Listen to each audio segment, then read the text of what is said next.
into concrete touch.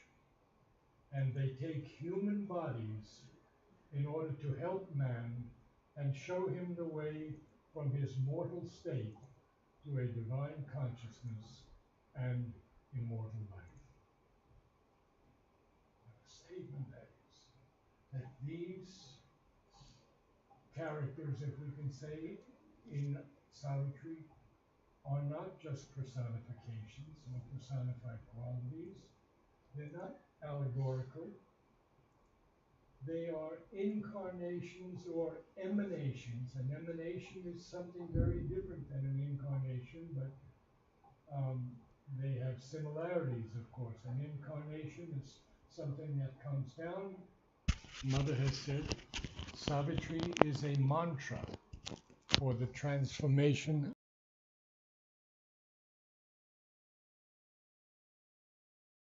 of the world. She also said that Savitri is the supreme revelation of Sri Aurobindo's vision. At one point, she even says, all else that he has written is just nothing compared to Savitri. Wow. So those of you who are so sincerely devoted to Savitri, we take it upon ourselves to go very slowly, line by line, so that we can imbibe that force.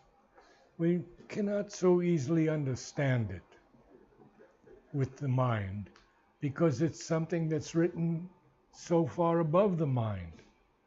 What we can do is take it into our consciousness, let it rest there, and begin to enlighten us through the opening of our psychic being. Namaste, or we'll begin. On page 12, we have seen that Savitri now has to make a choice. That hour had fallen now on Savitri.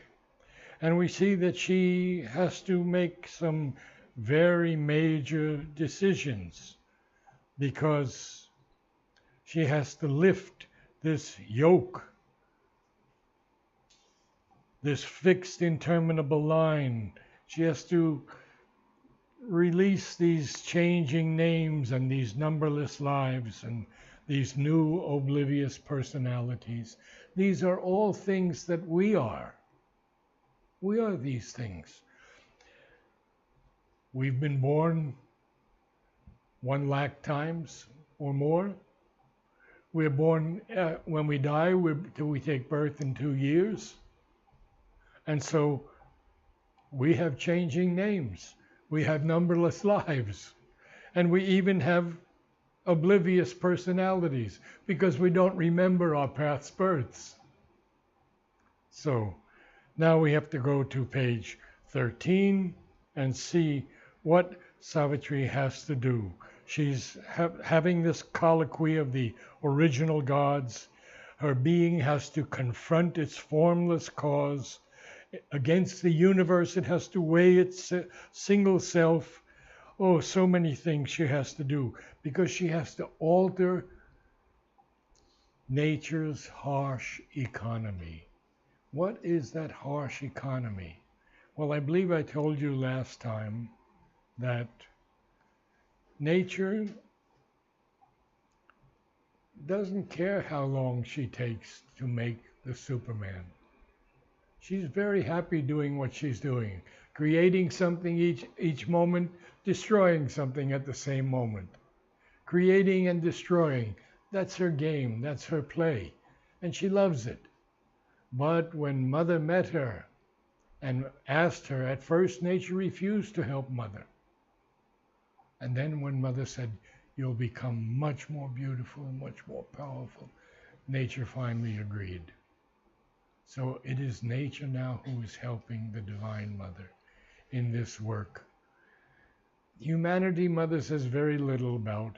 In Aurobindo, we don't really mean anything. The work is going on even without us, which is a great relief to me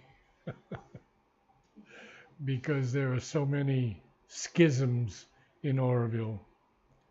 So let us see now what Savitri has to do. Acquittance she must win from her past's bond. Whoa. Acquittance. Acquittance is a release from debt or a release from obligation. So she has a debt or an obligation from her past. And it's a bond.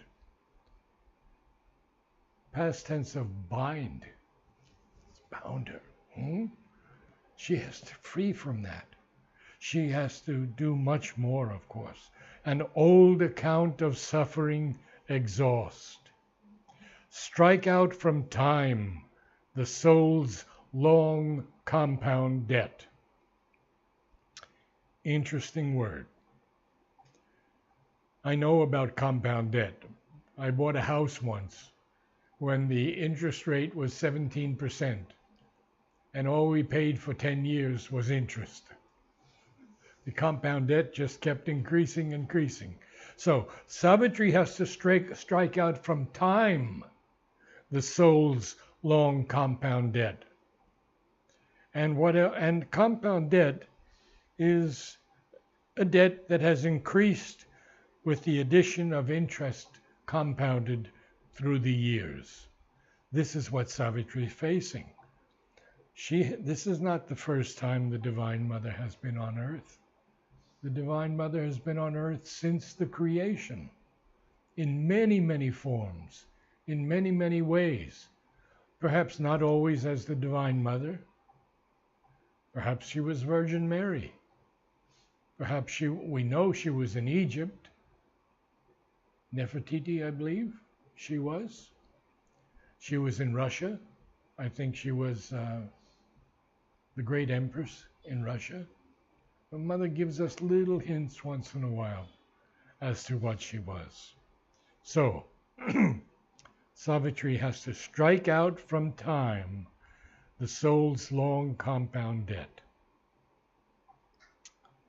and the heavy servitudes of the karmic gods. Whoa, incredible line. Servitudes. Conditions of a slave. Bondage. One has no ability to act as one chooses because the karmic gods have us as servants. Now, Sri Aurobindo says, if we believe that the soul is repeatedly reborn in the body, we must believe also that there is some link between the lives that preceded and the lives that follow, and that the past of the soul has an effect on its future. And that is the spiritual essence of the law of karma. That's from his essays on philosophy and yoga. Now, in the same book, he says the spiritual law of karma is that the nature of each being can only be the result of his past energies. So, what happens when we die? Many of you know this. Things fall away from us. The first things that fall away are the bodily things. The next things that fall away, sometimes a little bit more challengingly, are the vital, and then the mind. And the psychic being takes with it only those things that helped raise the consciousness of the body in that incarnation. So when we prepare to take birth, our next birth, We choose our parents. I talked to you about this last week. Because we have a work to do, and the choice of the parents is going to dictate what work we have to do, or help us, or challenge us, whatever. So, what else does Savitri have to do? She has to, this slow revenge of unforgiving law.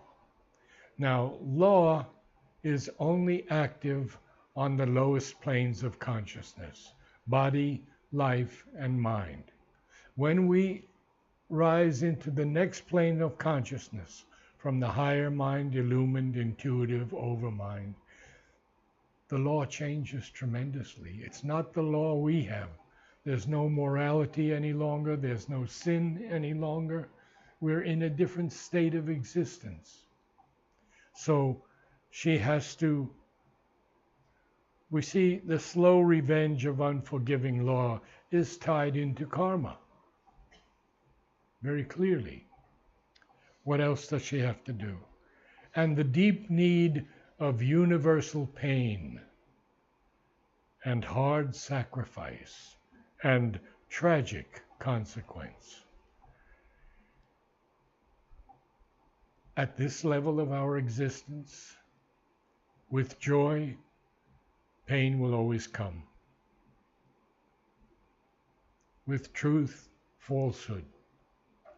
We live in dualities at this level of existence.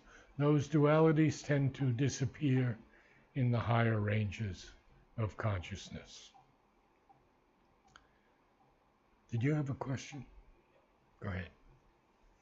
Was it like the souls are there somewhere and then constantly looking for who is going to be my parents, the choice, all those things, they constantly look for. So during my rest, I was looking for parents, and I found my parents, somewhere in that place. Some country, some nation, yes. So I found my mother and father. Is that really the way? Yes, that's really the way it works. Because he says here, the past energies have created our karma. And our karma is not the bad thing that people often talk about it. It just means that we have things to accomplish in each birth. And they're important things. Vivekananda never got over anger. And he was a great vibhuti. Great vibhuti. So, Raman Maharshi never had any idea about the supramental. Sri Aurobindo and Mother brought it down. His was a different path, as Ramakrishna's was a different path. See? And many people are very satisfied with those paths. Mukti, liberation, Ananda of the divine, conscious, uniting with the divine consciousness. Why go further? Leave this world of illusion behind, Buddha said. Forget it. Merge into the divine, you'll be happy forever. Sri Aurobindo says, no. You must come back down to earth. Make earth divine. That's why we're here. Now that's why Savitri has come here. So she has to face all these things, the deep need of universal pain, the hard sacrifice. Much of our lives have been hard sacrifice. Even when you're young, you have hard sacrifice. I'm a little older and I know it. Now, out of a timeless barrier she must break, penetrate with her thinking depths the void's monstrous hush, look into the lonely eyes of immortal death. And there's so much on death. and with her nude spirit measure the infinite's night. She has come to challenge death, to eliminate death as a possibility from the world. Now, that won't be for everyone. It will be only for those who have risen to greater heights. There will still be death amongst the masses because the consciousness has to increase. And we have to realize that there are many nations where people may just have been born from an animal, an evolution rising from an animal birth. And so mind is not very developed, heart is not very developed, it's more instinctive. Now, this doesn't mean the whole group of a nation, because there are always great souls everywhere. It can be in the poorest nation, it doesn't matter. Okay, so this is what Savitri has to do. Now we're going to go to that moment. The great and dolorous moment now was close. Ah, a dolorous moment. Something that causes pain or sorrow, something that is mournful, full of grievous pain. The great and dolorous moment now was close. A mailed battalion marching to its doom, the last long days went by with heavy tramp, long, but too soon to pass, too near the end. Okay, quite a bit to talk about. What is a mailed battalion? Mail is flexible armor that the knights would wear. And a battalion, of course, is an army unit of a headquarters, a couple of companies, batteries, and organized troops marching to its doom. What is this mailed battalion marching to its doom? He tells us in the next line. It's the long days. The long days are like a mailed battalion marching to its doom. And they go by with heavy tramp. An army always tramps. They have songs, tramp, tramp, tramp, etc. So now we are understanding a little bit more about what Savitri is going through. The great and dolorous moment now was close. A mailed battalion marching to its doom. The last long days went by with heavy tramp. Long, but too soon to pass, too near the end. Because now we're going to learn that, this is again the flashback, that Savitri already knows that Satyavan is going to die in 1 year. She knows it already. And so we hear, alone amid the many faces loved. Everyone loved her. I mean, she's the child of God, Savitri. Aware among unknowing, happy hearts. All the family was so happy with her. I mean, she lived in a palace. She lived in a palace with these fountains and these gardens and birds and so many ornate, beautiful things of gold and silver. And she had a wonderful life. But no one could claim her in marriage. Many came. Some wanted her for themselves. Some were jealous of her and demanded that she marry them. Her father finally says, go out and find your answering soul. And she has to go through many, many countries, long countries she goes. And finally she arrives in this little hermitage, just in a deep, deep forest. So now we're going to see what is happening.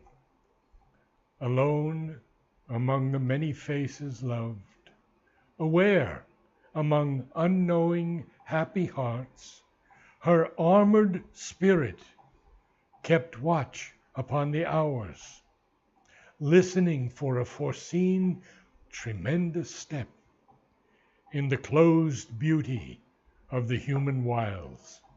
Well, we just had the mailed battalion, we just had tramping, we had mailed, we had battalion, we had tramping, and now we have armored spirit. See how Sri Aurobindo brings everything together.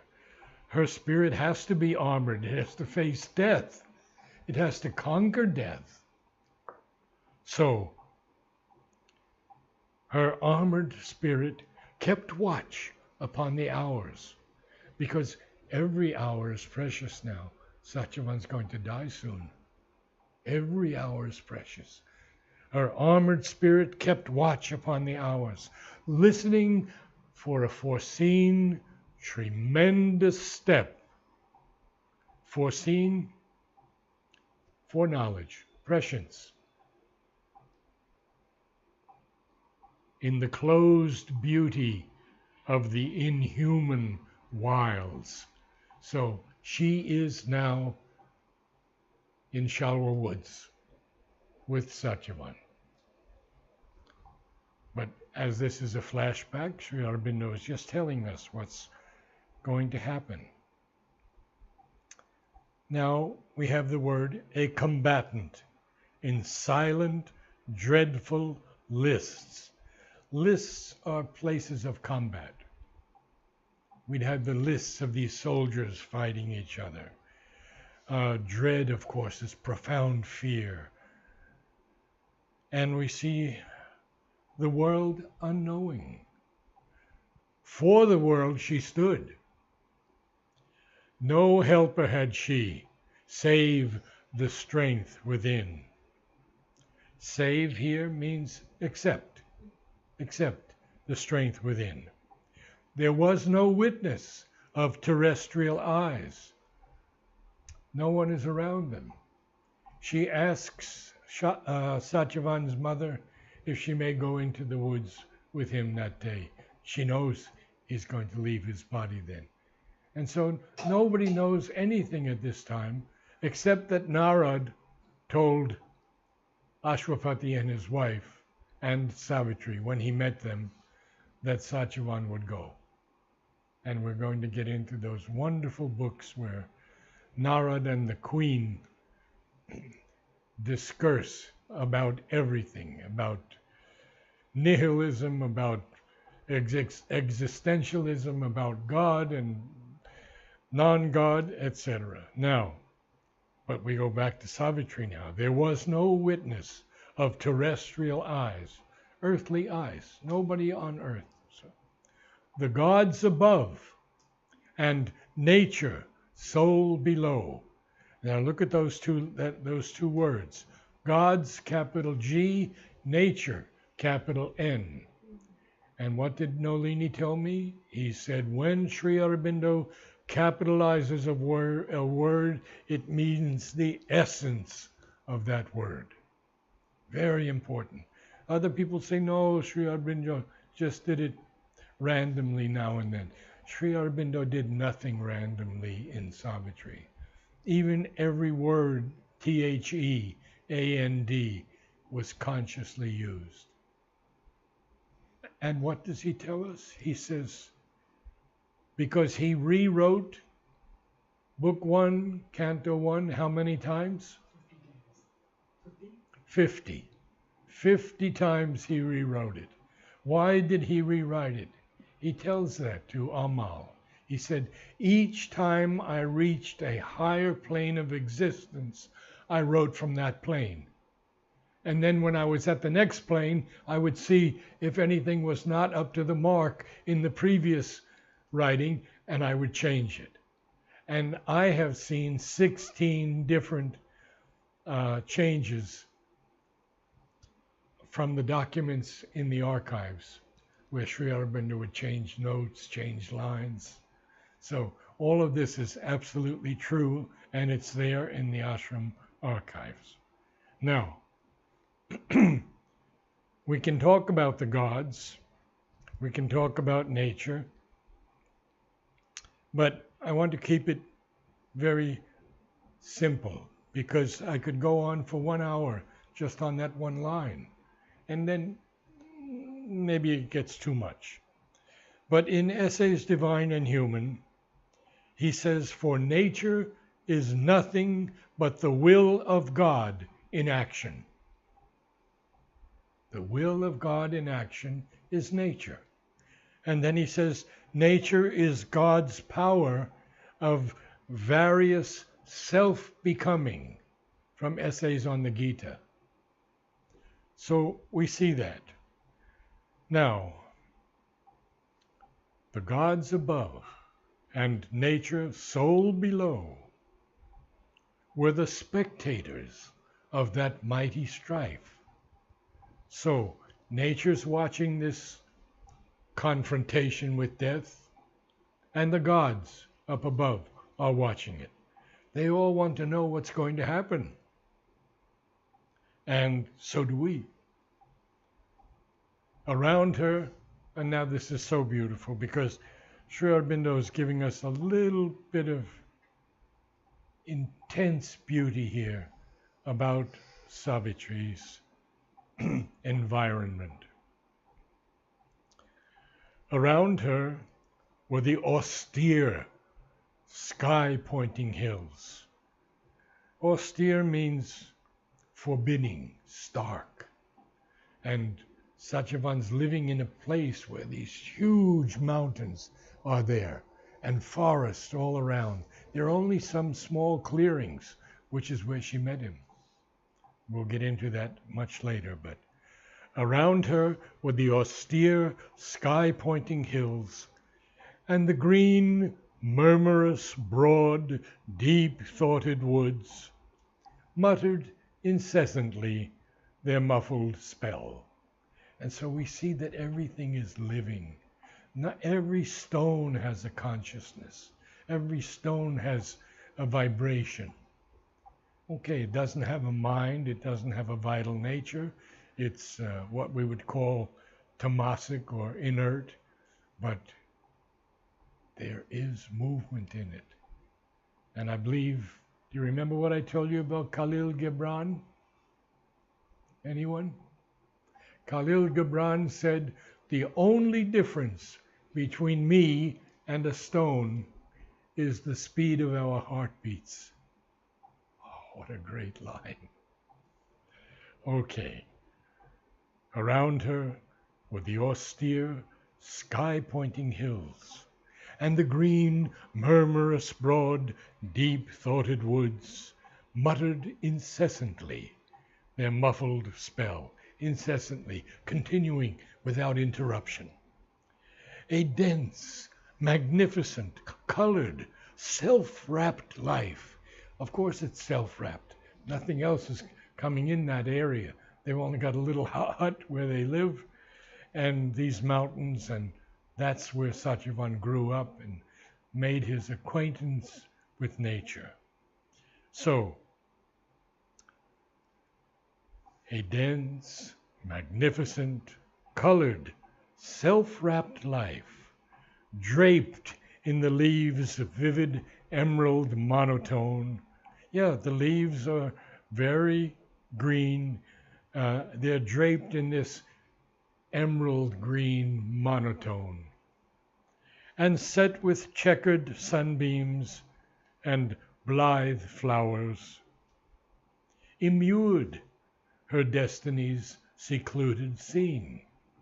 So we have a few words here. Checkered means something that's marked by numerous different shifts. In checkers or chess, we have movements that go like this. So this magnificent colored self-wrapped life is set with checkered sunbeams. They come through a leaf here, they come through a tree here, they come through something here, and blithe flowers. Blithe is joyous or merry, happy flowers, cheerful flowers. Immured her destiny's secluded scene. To immure something is to shut it in, to seclude it, to confine it. Now he takes us in another place. There had she grown to the stature of her spirit. The genius of titanic silences, steeping her soul in its wide loneliness. I'll have to go to the next page. What he's telling us here is that Savitri had grown to the stature of her spirit, being with Satyavan, her answering soul. And this genius of titanic silences, titanic here is not capitalized. Titan is often capitalized in Savitri, and Sri Aurobindo has a lot to tell us about it. Nietzsche, his Titan was the one that we don't want, the one who wants to grab the world in his fists and rise to greater heights. But here, Titan simply means something of great force or power. So, the genius of titanic silences. Now, genius, interesting word. Mother speaks to us about the genius of the species, something that represents a species.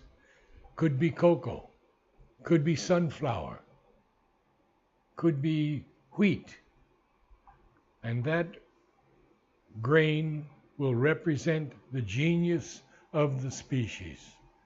Now, later on, when Savitri first meets Satyavan, she comes with these white horses drawing her carriage, beautiful carriage.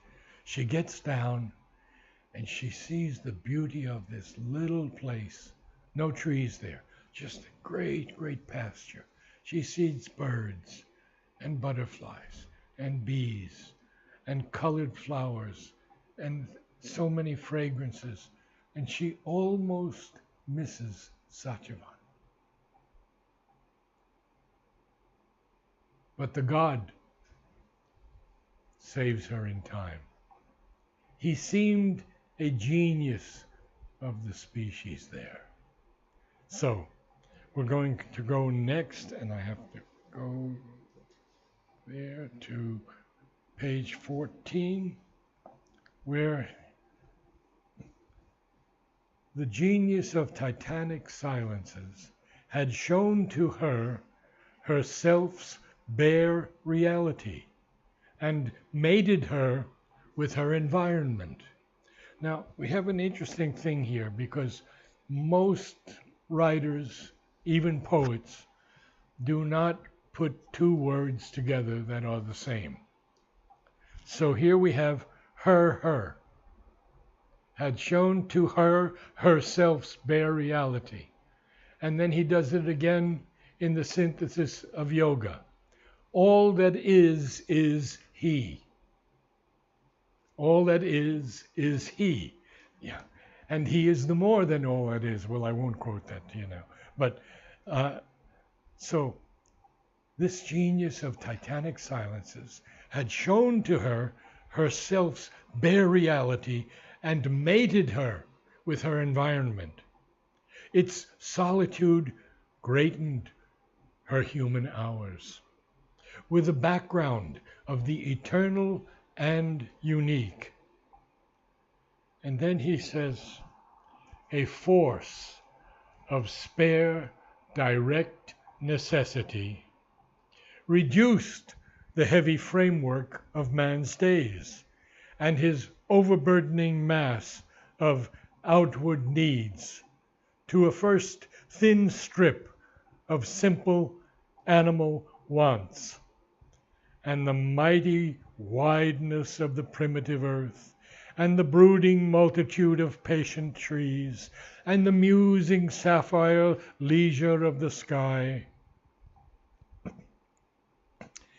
and the solemn weight of the slowly passing months, had left in her deep room for thought and God. So now we have to go back and see what's happening.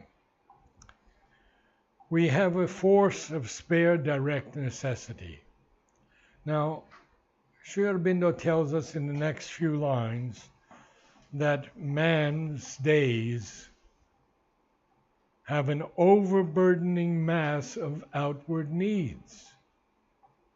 We always have, I need to get this from the pharmacy. I need to get this from Portus. I need to do this. I need to do this tomorrow. We're full of outward needs. It's incredible. He's telling us all about ourselves. A force of spare direct necessity reduced the heavy framework of man's days. The framework is the structure of man's days. And his overburdening, something that weighs us down too much, overloads us. His overburdening mass of outward needs, not inward needs, outward needs, to a first thin strip of simple animal wants. We have to eat, we have to sleep, we have to love each other, and that's about it. These are the simple animal wants that have been reduced with her living in this forest with Satyavan. And so then he writes so beautifully, and the mighty wideness, and the mighty wideness, some people read wildness, it's not wildness, it's wideness, and the mighty wideness of the primitive earth, it's wildness, and the mighty wildness of the primitive earth, because the primitive earth is totally wild there. Go 100 meters in one direction and you're in the densest forest where you could be lost. So this mighty wildness of the primitive earth, primitive, of course, simple, unsophisticated, crude, unrefined earth, and the brooding multitude of patient trees. We know what brooding it is. Brooding, of course, a chicken will brood her young. But brooding here means more meditating or dwelling deeply on something. So we have the brooding multitude of patient trees, because they are conscious also. Don't forget, their whole life is an aspiration for light. If ours could be that, our entire life an aspiration for light. And the brooding multitude of patient trees, and the musing sapphire leisure of the sky, and the solemn weight of the slowly passing months. These passing months have a solemn weight, because she's counting the days till he's going to die. Had left in her deep room for thought and God. Any questions?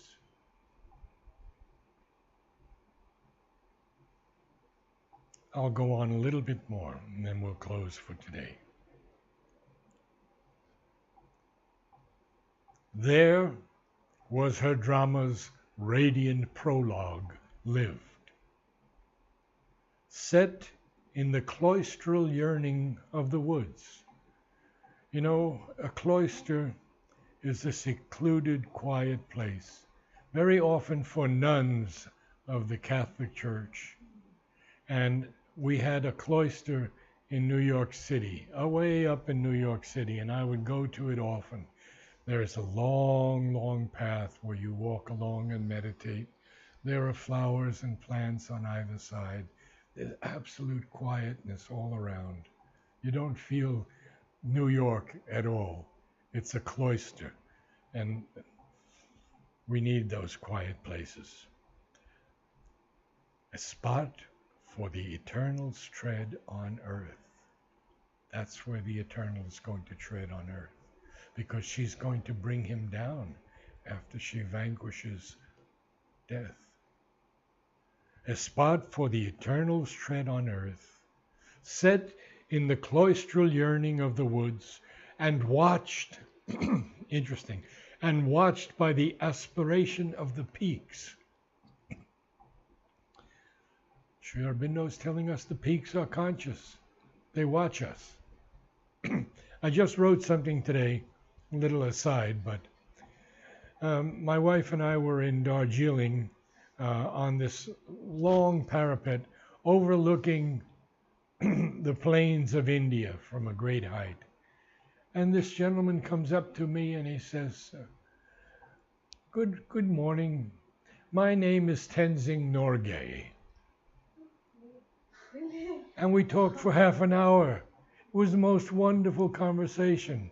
Tenzing Norgay took Hillary to the top of Everest, and it is said that he actually arrived there first, but Hillary took all the credit. But it was a wonderful meeting. Okay, just an aside. All right.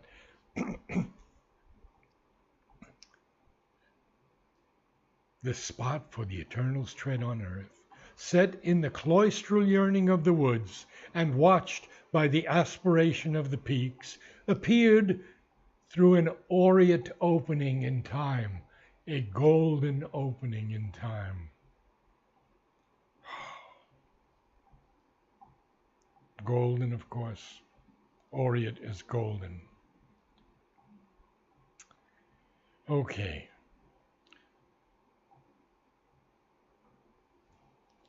Where stillness, listening, felt the unspoken word, and the hours forgot to pass towards grief and change.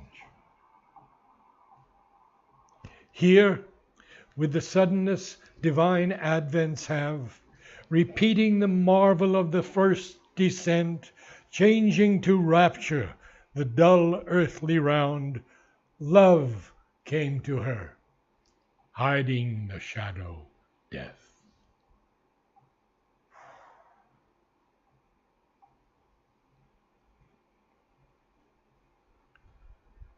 We'll go through death somewhat next week, but I'd like to end with some quotes on what love really is tonight from Sri Aurobindo.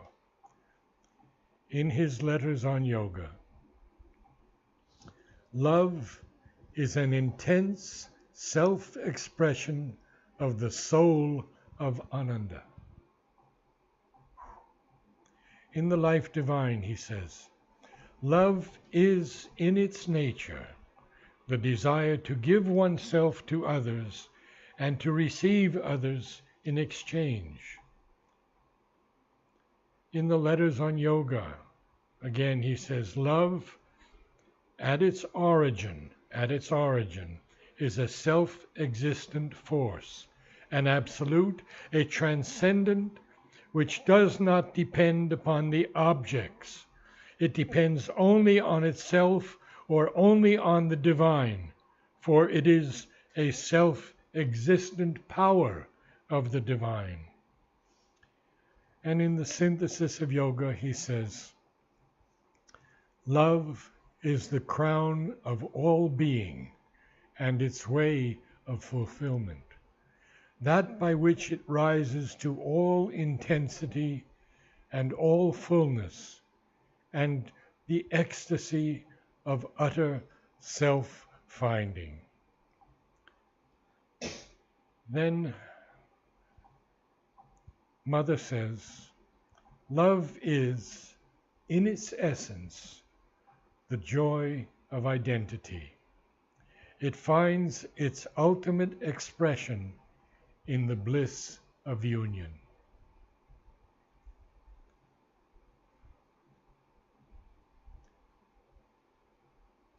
Namaste.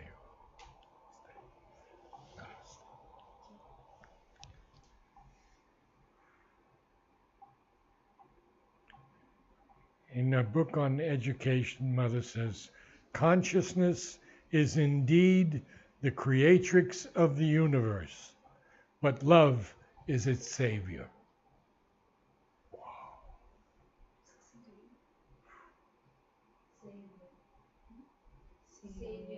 Savior. Will you read everything today for us? Can you give him a book?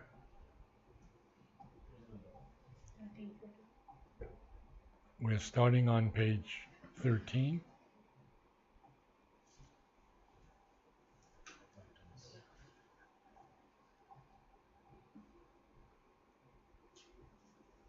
At the very beginning, Acquaintance, acquittance, yes. acquittance, she must win from her past born, an old account of suffering exhaust.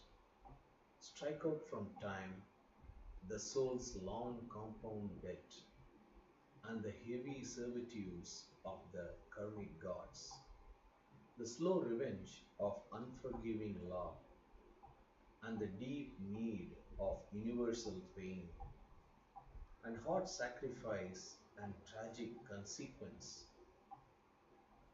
Out of a timeless barrier she must break, penetrate with her thinking depths the void's monstrous hush, look into the lonely eyes of immortal death, and with her nude spirit measure the infinite's night.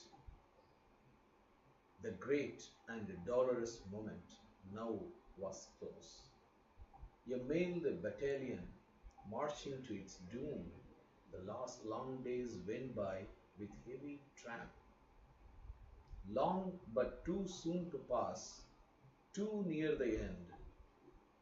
Alone, amid the many faces loved, aware among unknowing happy hearts, her armored spirit kept watch upon the hours, listening for a foreseen tremendous step in the closed beauty of the inhuman wilds.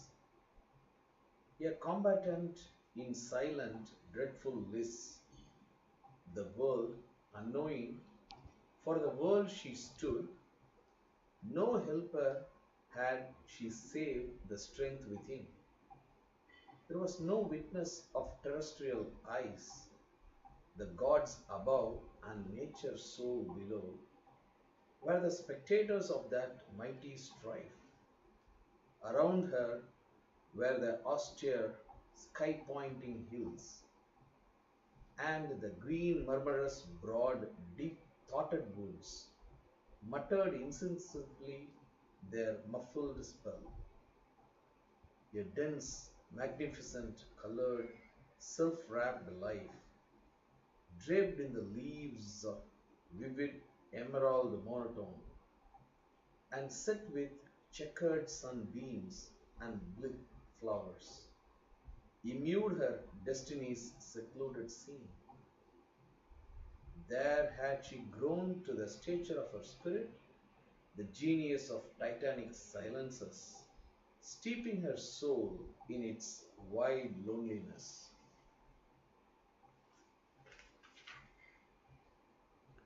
Had shown to her her self's bare reality, and mated her with her environment. Its solitude greatened her human hours with a background of the eternal and unique, a force of spare, direct necessity, reduced the heavy framework of man's days and his overburdening mass of outward needs.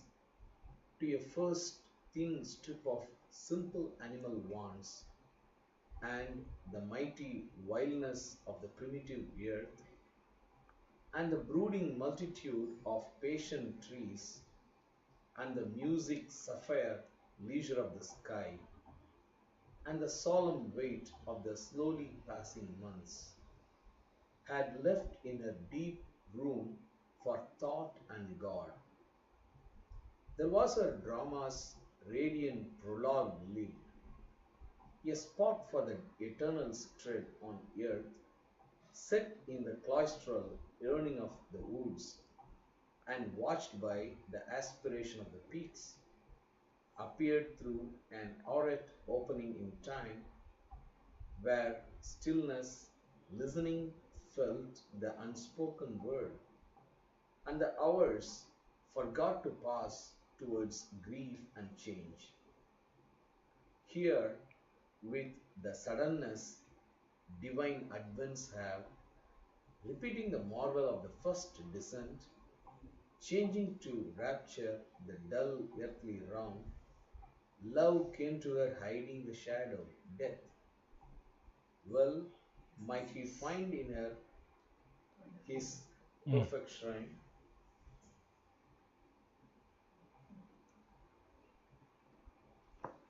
Good reading.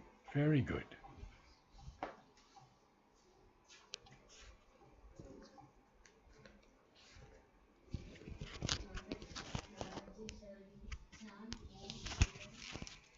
Yes. Thank you. Chant Om 3 times. Om.